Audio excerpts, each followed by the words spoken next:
Let's make your first stone hand blade.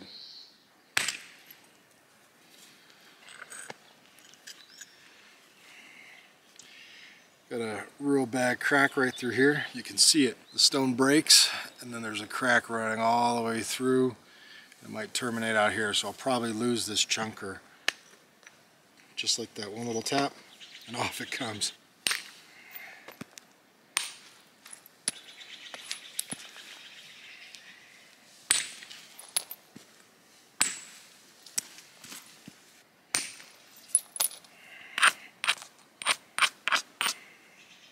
Another little crack right through there.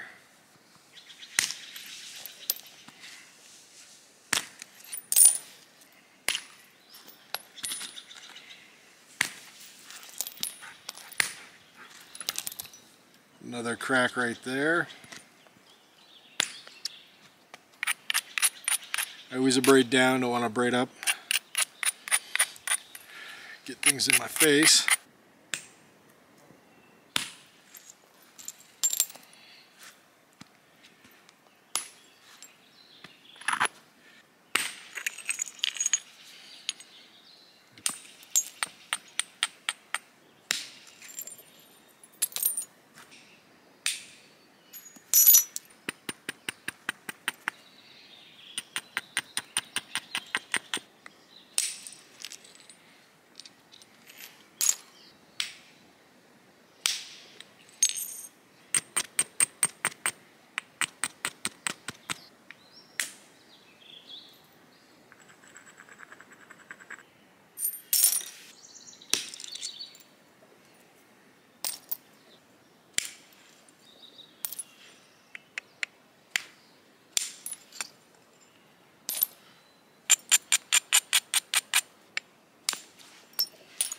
So once I have the blade, somewhat of a bifacial form, two sides, relatively thin, this is where I'm going to start doing my first pass pressure flaking, really kind of giving it a shape. This is already the back, and I'm going to bring this to a little bit more point, and I'll have a nice good size hand blade that I could use for probably the next several years.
Go.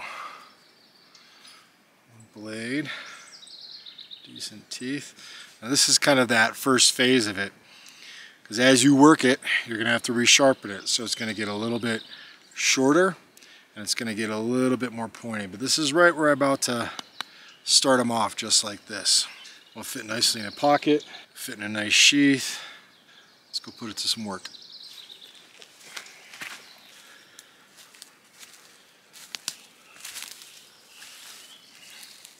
So I'm going to do a score cut. I'm going to score around the tree using the blade and then snap it. Those teeth act like a saw, whether you're going through flesh or wood.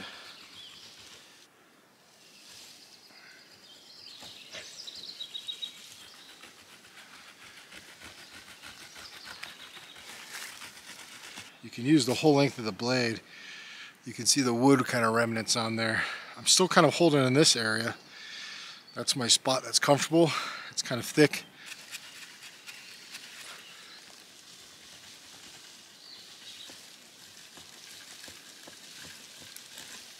Once it's ready to go, grab the base.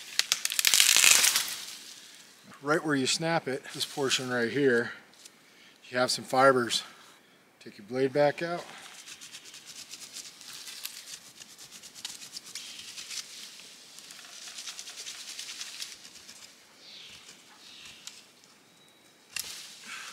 It's just working good.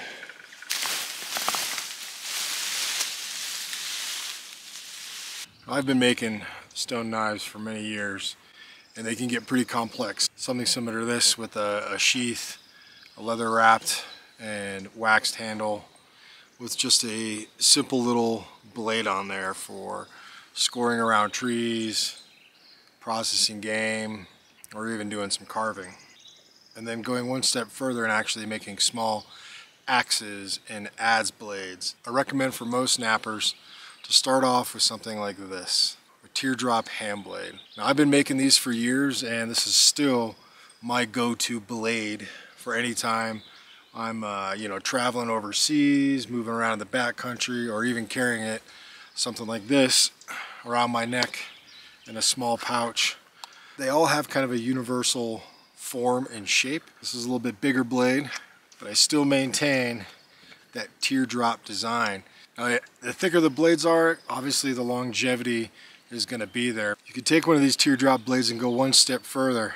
A pine pitch handle for you to really bite into it and start processing out some game, shaping some wood. It gives you a small little handle as well as the ability to carry pine pitch.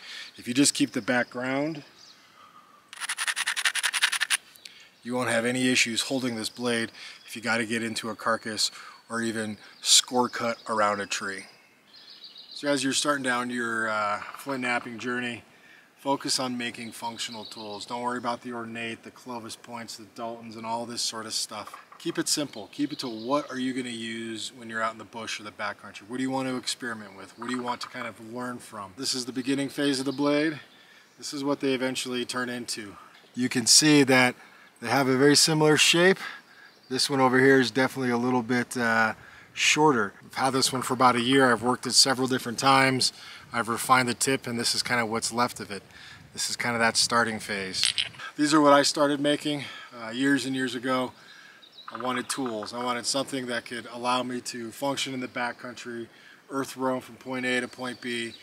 This simple little stone blade got the job done. Thanks for watching.